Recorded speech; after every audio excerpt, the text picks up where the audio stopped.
so much for those questions. I think next is Senator Kelly and then Senator Mullen. And Senator Kelly, you're recognized. Welcome. Thank you, Mr. Chairman. Administrator Regan, good to see you again. I want to start by talking about air quality. You know, right now in the Phoenix metro area, we're seeing ozone concentrations increase, which has placed the region into non-attainment.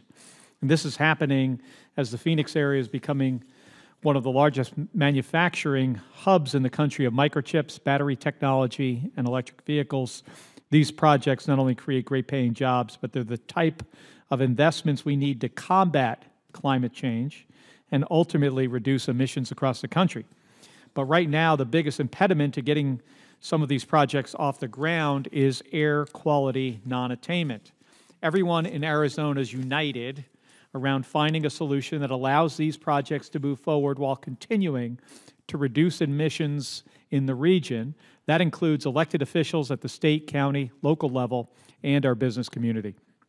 That's why before I supported his confirmation, I asked Joe Goffman, your Assistant Administrator for Air and Radiation, to commit to coming out to Arizona to meet with all of our stakeholders. And I appreciate that he agreed to make the trip. And when he was in Arizona in March, Administrator Goffman heard about two innovative proposals developed by Maricopa County to generate emission reductions called Rule 204 and Rule 205. Broadly speaking, these rules would allow manufacturers to offset new emissions by helping to electrify mobile sources of emissions, like cars, trucks, construction equipment, and other vehicles. Before his confirmation, and while he was in Arizona, Administrator Goffman provided me and my staff with some commitments to making progress on Rules 204 and 205. But it's been a few months since his visit, so I want to ask you for an update. Okay. So first of all, on Rule 205, after Administrator Goffman visited Arizona, EPA Region 9 provided Maricopa County with a commitment to conditionally approve Rule 205 if the county committed to make some minor technical changes. And last week, Maricopa County sent a letter to Region 9 confirming that they would make all of the required technical changes. That means the next step is for the EPA to conditionally approve Rule 205. So, Administrator Regan, can you confirm that EPA Region 9 will now move forward with providing conditional approval for Rule 205? I can, yes, absolutely. And when do you expect that Region 9 will be able to grant this conditional approval? We anticipate being able to do that this summer. And can you confirm that EPA will work closely with Maricopa County to ensure that final approval is granted to Rule 205 within the next year? Yes. Thank you. And on Rule 204, which I'll note was submitted by Maricopa County to Region 9 back in 2019, to date, no action has been taken by Region 9 to approve the rule or even provide feedback. But during their visit, Assistant Administrator Goffman and Regional Administrator Guzman committed that after we got conditional approval on 205, we'd then turn our attention to 204.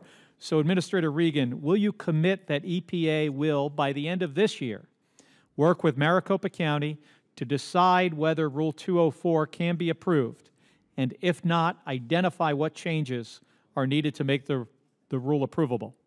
We can absolutely do that. We will be shifting all of our resources from 205 to 204 to get that done in a timely fashion. Thank you. Now, as you may know, EPA issued a finding of a failure to submit a state implementation plan, or SIP, for ozone non-attainment last year. We now face a deadline to submit our SIP of August of 2024 as the deadline, and Arizona intends to meet this deadline. However, because of how long it's taken for Rule 205 to be approved, we may have to submit our SIP very close to the deadline. And I understand that it can take some time between when a SIP is submitted to Region 9 and when it's considered received by EPA. We don't want Arizona to be penalized for passing the August deadline because of an EPA paperwork processing delay.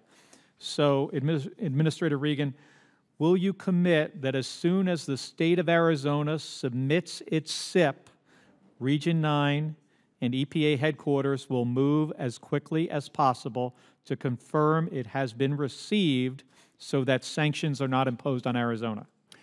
Yes, I can. As a matter of fact, our staffs are already talking with the state. We anticipate getting that late June, early July, so we believe we're on track. All right, thank you. And Mr. Chairman, if I could I have one more minute? So I also want to ask you about some exceptional events rules. And I understand that the EPA established a new air quality standard for particulate matter earlier this year.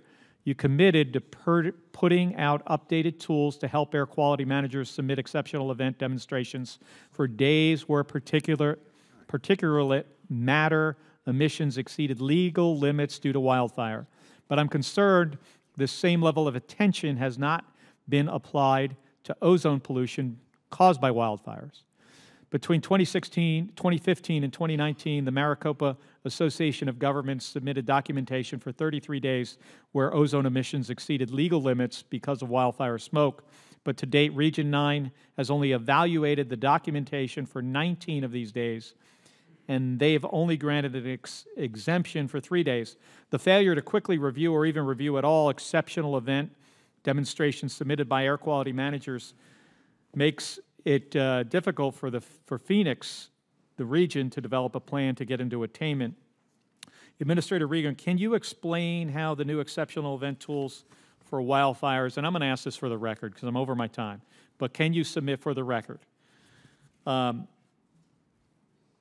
the new tools, which EPA committed to release as part of the particulate matter rulemaking, will assist air agencies in easily submitting exceptional event demonstrations? So if you could just submit that for the record. Yes. Thank you. Yeah. Thank you. And as Senator Kelly knows, we'll be submitting a number of questions for the record that following this hearing, and that will be one of them that will be included. Thank you. And thank you for the extra time, Mr. Chairman. You're quite welcome. All right, Senator Mullin.